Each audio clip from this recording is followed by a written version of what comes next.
Bonjour à toutes et à tous et bienvenue dans ce nouvel épisode de Dev Café. Et comme chaque jour, je vous propose finalement à peu près la même chose, à savoir que je vous résume les infos à retenir autour du développement. Et aujourd'hui, il sera par exemple question des 20 ans de WordPress, mais aussi de BMW qui met des jeux dans ses voitures, ou encore du DevFest Lille qui vous propose déjà les vidéos de leur conférence et qui avait lieu uniquement vendredi dernier. Mais avant de commencer tout ça, aujourd'hui on est le 31 mai et vous le savez peut-être pas, et en fait voilà c'est même écrit là qu'on est le 31 mai, vous le savez peut-être pas mais il y a très exactement 32 ans, il y avait le jeu Zero Wing qui arrivait sur la Mega Drive, et j'imagine que pour beaucoup ça vous dit rien du tout. Mais si je vous montre cette petite vidéo, vous devrez comprendre. How are you, gentlemen? All your days are belong to us. Et voilà, c'est justement un extrait du jeu Zero Wing, et en réalité cette traduction, comme vous avez pu le voir, elle est quand même assez hasardeuse, et en fait ça vient du fait que le jeu il n'est pas sorti aux États-Unis et finalement que la traduction elle a été faite un peu en mode vite fait, bien fait, et donc maintenant voilà, vous connaîtrez l'origine de ce même, et vous pourrez même le raconter aujourd'hui à vos collègues, et moi pour essayer de faire ma transition, eh bien Dev Café c'est plus que des anecdotes, et donc on va passer aux actus.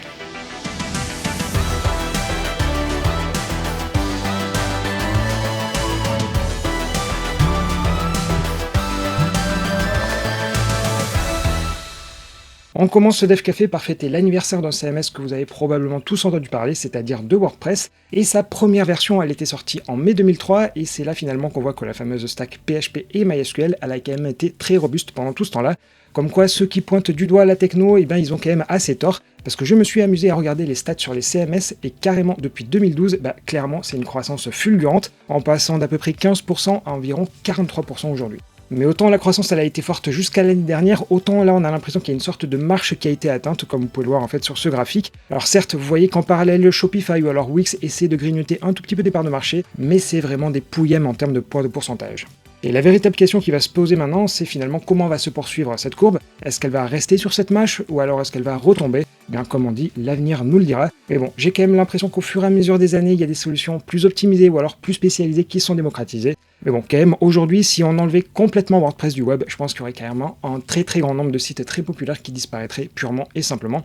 Et tiens, j'en profite d'ailleurs à évoquer le fameux troll sur la mort de PHP. J'ai découvert par hasard Caprate, qui est un backend as a service que je vous parle très souvent. En fait, il utilise aussi du PHP et pourtant c'est un projet très récent. Comme quoi, il faut toujours se méfier des on-dit.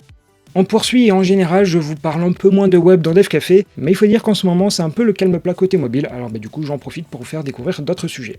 Et typiquement, la semaine dernière, lors de la build de Microsoft, une conférence était donnée sur les DevTools du navigateur Edge, et c'était l'occasion pour eux de donner finalement des petits conseils et des bonnes pratiques qui s'appliquent finalement à tous les sites. Alors pour ça, ils ont donné 4 grands anti-patterns qu'on va voir ensemble. Alors le premier, il concerne le format de fichier SVG, et vous le savez peut-être pas, mais certes, ça peut afficher du tout contenu vectoriel, mais vous pouvez aussi lui donner des animations ou alors directement du code en JavaScript. Mais pour Microsoft, c'est finalement une très mauvaise idée de passer par ce système pour les animations, car c'est bien plus consommateur en CPU, et finalement c'est préférable de faire du CSS pour les animations tout simplement. Ensuite, pour le second anti-pattern, il est assez générique en réalité, puisqu'ils appellent ça le reflow, ou en fait, dit autrement, c'est le fait de devoir redessiner des zones qui n'en ont pas besoin. Par exemple, on va imaginer vous êtes dans un formulaire, et en fait, vous forcez le header, par exemple, à se redessiner, tout simplement, ça sert à rien. D'ailleurs, j'ajoute ma petite pierre à l'édifice, car il y a aussi l'overdraw, et ça consiste à dessiner inutilement plusieurs fois à un même endroit. Par exemple, vous empilez plusieurs backgrounds, mais en réalité, c'est juste le dernier qui sera visible, et donc qui sera vraiment utile. Donc voilà, essayez au maximum d'éviter l'overdraw et le reflow. Et pour le troisième anti-pattern, et qui est d'ailleurs assez logique, ce sont les DOM qui sont tout simplement trop gros. Alors il existe plusieurs solutions pour y remédier, mais l'une des plus récentes c'est tout simplement ce qu'on appelle les shadow DOM, c'est-à-dire que vous allez pouvoir faire muter des bouts de votre DOM sans que ça n'ait d'impact sur le reste. Et enfin le dernier c'est de gérer tout le CSS uniquement par du JS. Alors ils indiquent qu'il est préférable d'avoir de manière classique le CSS d'un côté et le JS de l'autre, ou en fait dit autrement, il ne faut pas que le JS génère entièrement et à lui seul tout le CSS, car forcément ce sera moins performant. Voilà donc pour les 4 petits conseils de Microsoft. Alors certains diront que c'était relativement obvious, mais bon, c'est toujours bon de les rappeler. Et on continue en allant à mi-chemin entre le web et le natif avec Electron.js qui est disponible en version 25. Alors pour rappel, ils sortent une version tous les 2 mois, ce qui fait que la WebView elle passe de Chromium 112 à Chromium 114, car contrairement à d'autres solutions plus récentes, c'est pas une WebView qui est utilisée, mais c'est bien chaque application qui embarque Chromium à part entière. Et dans cet Electron 25, on note que l'API qui avait un nom assez marrant, à savoir la position des feux tricolores, ou alors les traffic lights en anglais, c'est remplacé par une méthode qui est pour le coup bien plus explicite avec les window buttons.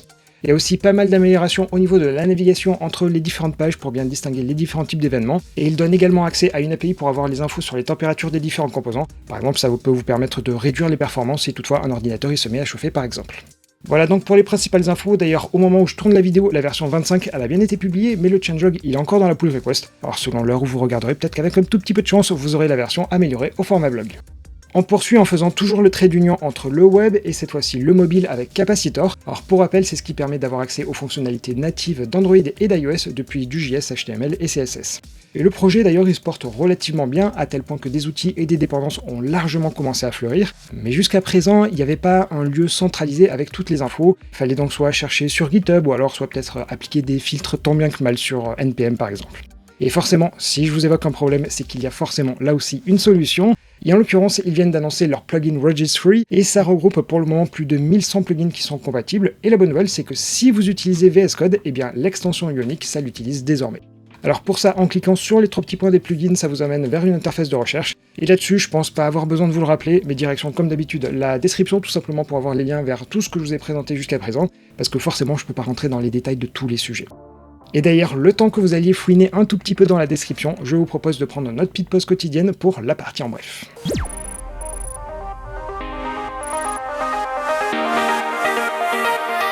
Pour commencer, Huawei vient d'annoncer qu'une nouvelle édition de sa conférence pour les développeurs aura lieu le 7 juillet. Elle vise plus spécifiquement le cloud et sera diffusée dans 10 pays et plus de 30 villes. Mais en ne communiquant qu'en chinois pour le moment, eh bien pas sûr que ça attire foule. Ensuite, Amazon avait indiqué vouloir atteindre la neutralité carbone en 2030 pour 50% de ses expéditions. En parallèle, un ancien article de blog se montrait encore plus ambitieux avec le Shipment Zero, c'est-à-dire absolument plus aucune émission. Mais ni vu ni connu, l'article a été retiré comme a pu le remarquer Business Insider, on va donc espérer que ce soit qu'une simple erreur. Toujours chez Amazon, quand il n'y a plus de place, eh bien autant raser des bâtiments existants. Et c'est en effet ce que va faire la firme américaine en Virginie, car 9 immeubles de bureaux vont être détruits pour être reconvertis en 4 data centers. On poursuit et vous vous demandez peut-être quelles sont les émissions d'ondes de votre téléphone, ou plutôt le DAS si vous préférez, sachant que DAS signifie débit d'absorption spécifique et vous retrouvez déjà cette information sur la boîte. Mais encore mieux, ce site allemand vous permet de comparer les modèles les plus populaires entre eux.